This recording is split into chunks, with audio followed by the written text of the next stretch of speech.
Hey, what's up? How's it going? Hi, how you doing? This is Hans, Bonaverde. Yep. Thank you so much for inviting me.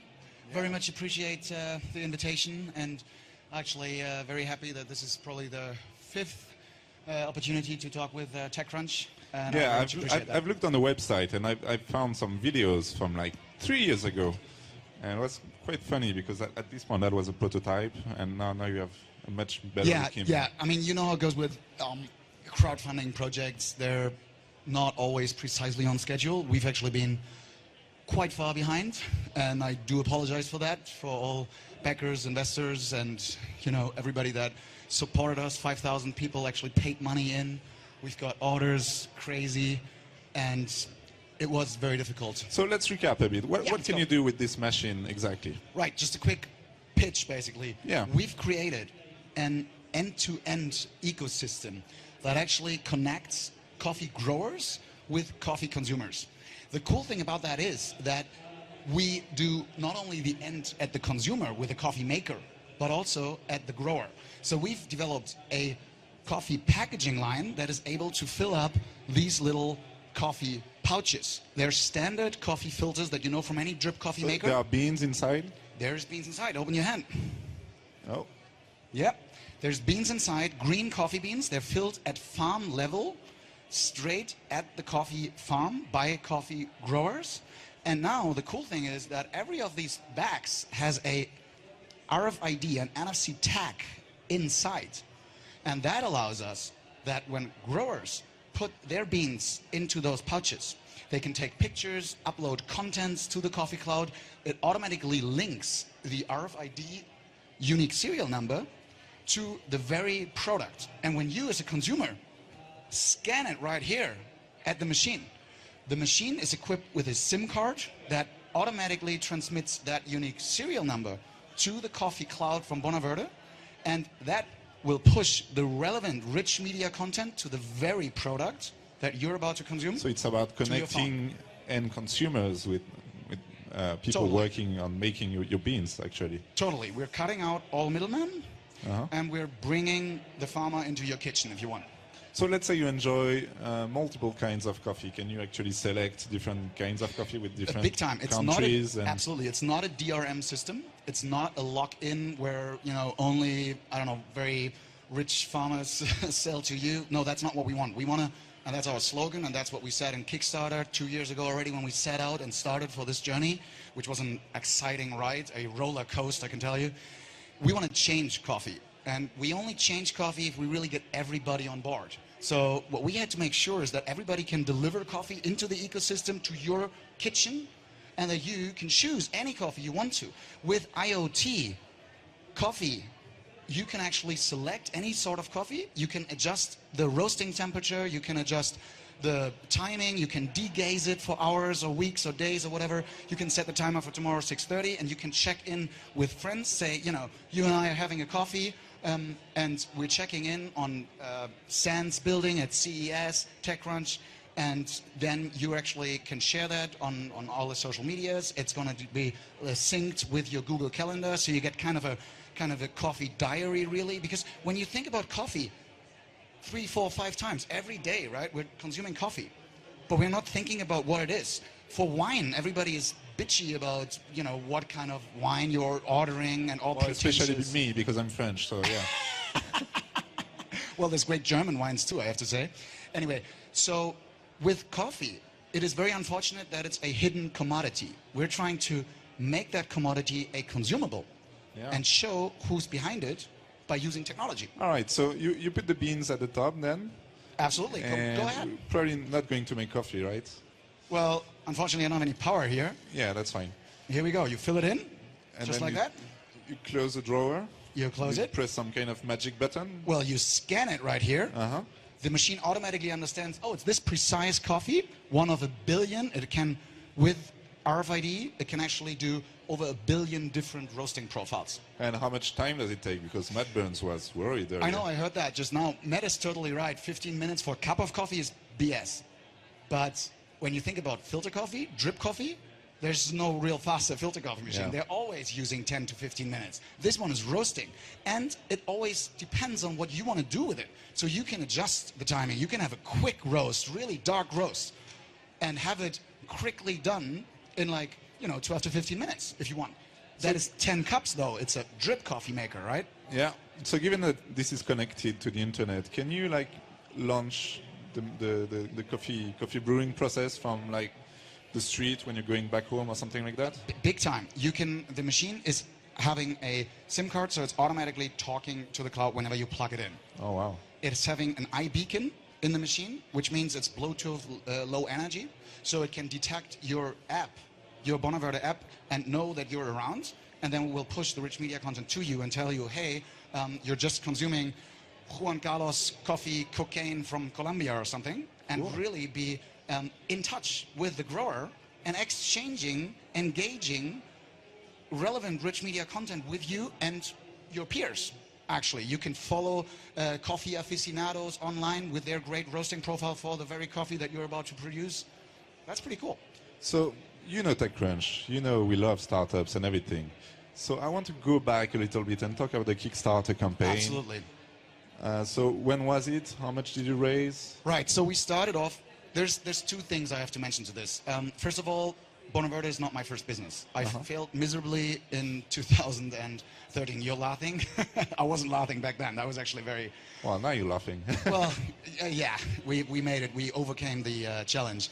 The problem was we had with a first business that was doing a total different thing. It was just wanting to produce a coffee maker, and we tried to push a product into the market.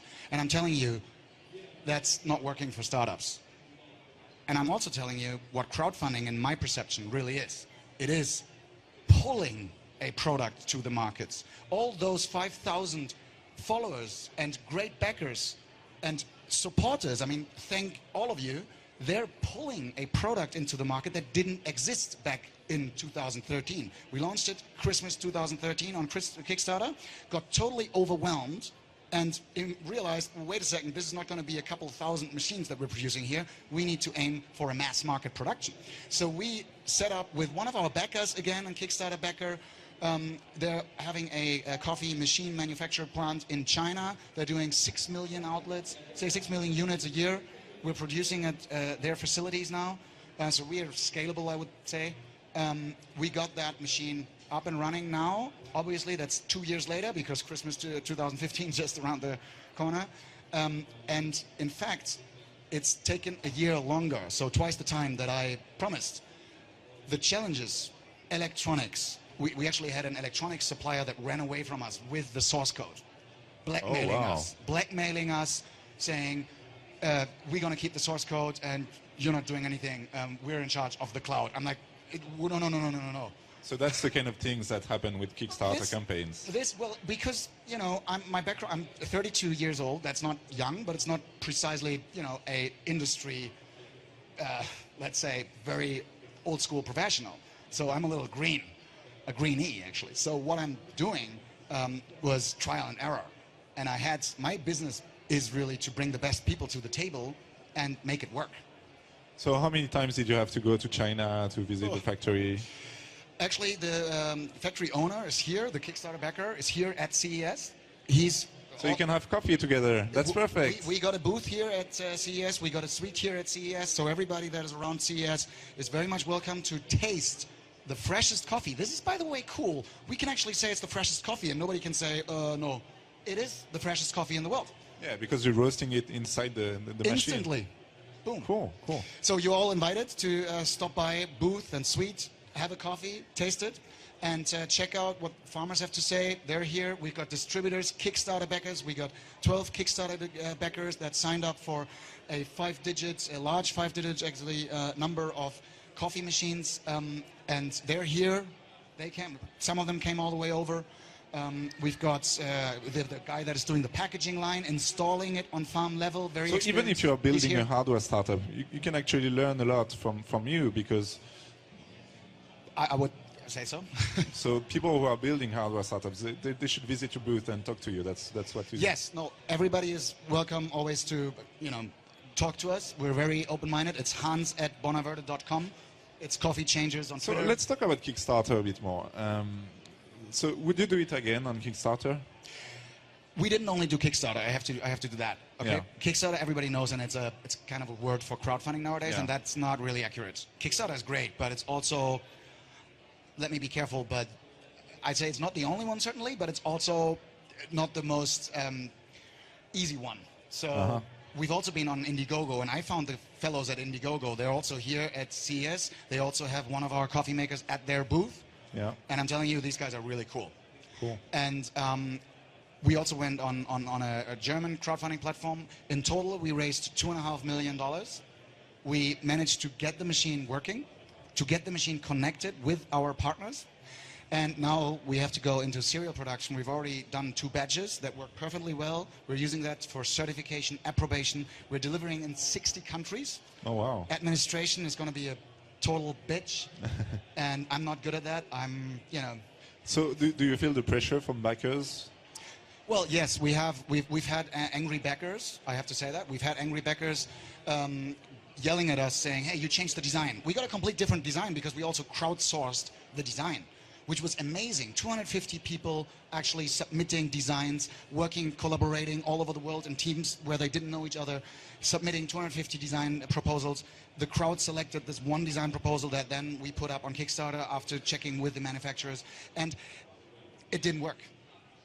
When they submitted JPEGs and we asked for CAD files, we had problems. So we had to go all the way back. I was facing the difficulty whether to produce a compromise of something that, looks a little like what was promised on Kickstarter, or on something that we think is amazingly iconic, total straightforward, honest, nothing around this, no bullshit, and functional. And we did that, and it was difficult, to say the least. Some angry backers showed up here at CES, came to the booth, tasted the coffee, and said, "You know what, after all, it's working, and you made it, and I'm actually grateful and happy that I gave money to you and supported you," and that's cool. What's the path going forward? Are you going to iterate on this machine and produce new machines? Are you going to get more? We are opening the ecosystem in any way we can. We're actually trying to disrupt coffee, not only becoming a competitor to coffee roasters. That's not cool. We're trying to go around the coffee exchange. I don't know if you're aware, but coffee is the second largest traded commodity in the world after raw oil. So oil and coffee are the world is running on coffee. The world is running on coffee, and well, I'm certainly too. So we're trying to get the trade disrupted, and for that, we're actually not working alone, but we're opening the ecosystem to all and every brand and manufacturer that wants to work with us and that wants to hook up the machine to our Bonaverde cloud. And we do the same for growers as coffee producers and for distributors that are actually helping us fulfilling orders. They're not selling because the growers are selling. This is important. But they're fulfilling orders anywhere in the world. So the dream for you would be having one of these machines in your hotel room so you can carry some coffee with you? It's even better. Sorry if I bother you with this, but the vision is that you can get a membership, become a coffee changer online, sign up for it. Yeah. Don't own a machine, don't have a machine. But when you click on the Bonaverde app, it will show you where there is Bonaverde machines that are running on public mode. It's like finding an ATM, basically. It is like finding an ATM because coffee is what fuels you. And you can check in that machine, grab a coffee for free for your coffee changer membership. Yeah. If that coffee changer that is operating the machine decides to put the machine, with every roast you get the option to put the machine on private, default, or public. If you put it on public, the only deal we have with you is you have to cater coffee to every coffee changer that checks in. This is a social movement. This is social selling disrupted. And we think this will spread fast. So you would say you're more competing with Starbucks rather than Keurig, well, for example? Starbucks, certainly with, I think, 28% of their sales going mobile. Why do they have it? Because people, and that's the same for us actually, people check in their phone at Starbucks, they go there, pass the line because they already paid, coffee's already prepared, they just grab it and go. That's the same for us. That's cool. We didn't copy that or anything, no, because it's a different product. But it is actually scalable because everybody can have a machine, whether it's a coffee shop, a restaurant, a hotel. It could be a hair cutter. We actually have convenience stores, 7-Elevens, all those people putting up mom and pop stores, putting up coffee makers saying, cool, I want to have this, reach out to all the coffee changers. We've got cities where we already have over 1,000 coffee changers that have paid money and are actually engaged in the system. I think they're going to make sure that this will work. And we use them. We actually make them become distributors, ambassadors of our product. They can already sign up with a low threshold of as low as 25 machines to distribute 25 machines in their vicinity. They can distribute coffee to those 25 machines in their vicinity, which really allows for same-day delivery. And it's totally cutting out all middlemen because they're only fulfilling the order. They're like an Uber driver for coffee. So you really want to change the world of coffee. Maybe one last question. Go ahead. So it's what, 10 a.m.? How many cups of coffee have you had until The now? problem with me is I got a big cup, so I already had 3 of those. Oh, wow. Yeah, that I need to change that. My wife is always complaining. All right. Thank you very much, Hans. Thank you so much, Romain.